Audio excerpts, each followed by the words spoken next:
चलिए दोस्तों बात करते हैं इस एक और क्वेश्चन के बारे में। ये क्वेश्चन CDS 2011 में आया हुआ है। इस क्वेश्चन में एग्जामिनर ने कहा है कि the sum which amount to ₹364.80 in 8 year at 3.5% simple interest per annum. यानी एग्जामिनर ने कहा कि उसने कोई अमाउंट दिया है साधारण ब्याज पे 8 साल के लिए 3.5% साधारण ब्याज की दर पे, और 8 साल बाद जो अमाउंट है वो इतना हो जाता है। तो वो पूछ रहा है एग्जामिनर कि उसने अमाउंट कितना दिया है। तो चलिए देखते हैं एक बार। अगर मैं मान लूँ कि भाई मेरे पास में जो प्रिंसिपल अमाउंट है यानी मूलधन है वो 100 रुपये है, तो 100 रुपये है तो उस पर अगर मैं 3.5% का इंटरेस्ट निकालूंगा यानी कि 100 पे अगर मैं 3.5 यानी कि कितना हो जाएगा ये आपका 35,000, तो ये कितना हो जाएगा 3.5 रुपीज़ का इंटरेस्ट आ जाएगा 1 साल का। और है कितने साल का 8 ईयर का, तो इसको जब मैं मल्टीप्लाई करूँगा तो 28 रुपीज़ जो आएगा मेरे पास में वो ऐसा ही आएगा। कितने साल का आ जाएगा 8 साल का। तो 100 प्लस का 28, इसको अगर मैं जोड़ूंगा तो 128 मेरे 8 साल के बाद अमाउंट होना चाहिए। बट एक्चुअली में अमाउंट है कितना एग्जामिनर ने दिया मुझे, ये अमाउंट 128 है बट है दिया 364.80 है। तो इसको 128 को 364.8 बनाने के लिए किस नंबर से मल्टीप्लाई करूँ कि ये अमाउंट बन जाए, नहीं पता। तो क्या करते हैं हम लोग 364.8 डिवाइड बाय 120 करेंगे, और जिससे हम इसको मल्टीप्लाई करेंगे उसी नंबर से आप डायरेक्ट इसको मल्टीप्लाई कर दीजिए। यानी कि 36480 डिवाइड बाय आ जाएगा 128। तो आप इसे 4 से डिवाइड कर दीजिए, 4 तिया 12 और 4 दूनी 8, 4 निम 36, 4 एकम 4, 4 दूनी 8।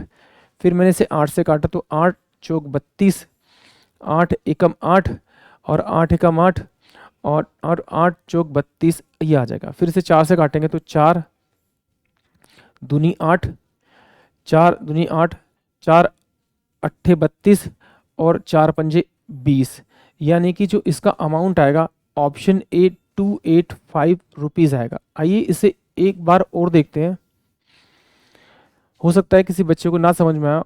अगर मेरे पास प्रिंसिपल पी हो और उसमें अगर मैं SI जोड़ूंगा तो मेरे पास जो टोटल अमाउंट आना चाहिए वो 364.80 रुपीज़ आना चाहिए, ये एग्जामिनर ने कहा है। माना कि प्रिंसिपल मेरे पास P था, उसमें अगर SI जोड़ूं तो मेरे पास ये अमाउंट आना चाहिए, यही मेरा इसका फॉर्मूला भी है। तो मेरे पास P तो एज इट इज रहेगा और P इंटू में R कितना दे रखा है मुझे 35 बाय में 1000 इंटू में अगर मैं उसे 8 से मल्टीप्लाई करूँ तो ये इंटरेस्ट आ जाएगा। इक्वल किसके होना चाहिए 3648 बाय में कितना हो जाएगा आपका ये 10।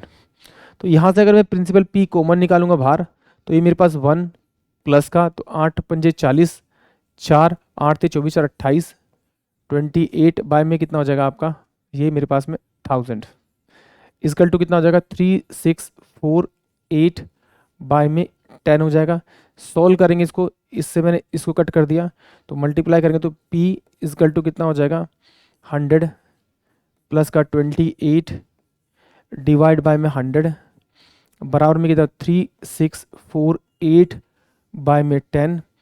इस 10 से मैं ये 10 काट सकता हूँ तो ये कितना प्रिंसिपल इंटू में 128 बाय में 10 इक्वल टू में 3648 और प्रिंसिपल की जब मेरे को वैल्यू निकालनी है तो 3648 इंटू में 10 बाय में कितना हो जाएगा 128 और ये वैल्यू जो दिखाई दे रही है 3648 0, ये 10 की वैल्यू मल्टीप्लाई 0 आ जाएगा और ये कितना 128।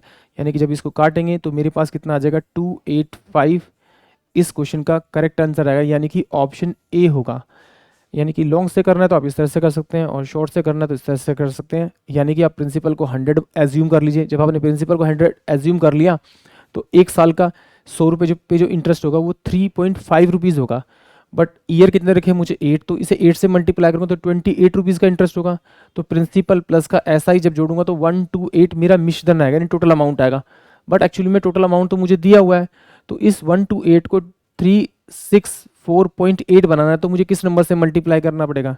जब नहीं पता तो इसी नंबर को आप इससे डिवाइड कर दीजिए और जो वैल्यू आएगी उस वैल्यू को आप डायरेक्ट 100 से मल्टीप्लाई कर दीजिए और ये सोल्व करने के बाद जो आंसर आएगा वही आपका प्रिंसिपल यानी कि मूलधन होगा। आई होप आप सभी को क्वेश्चन समझ में आएगा। जय हिंद, जय भारत।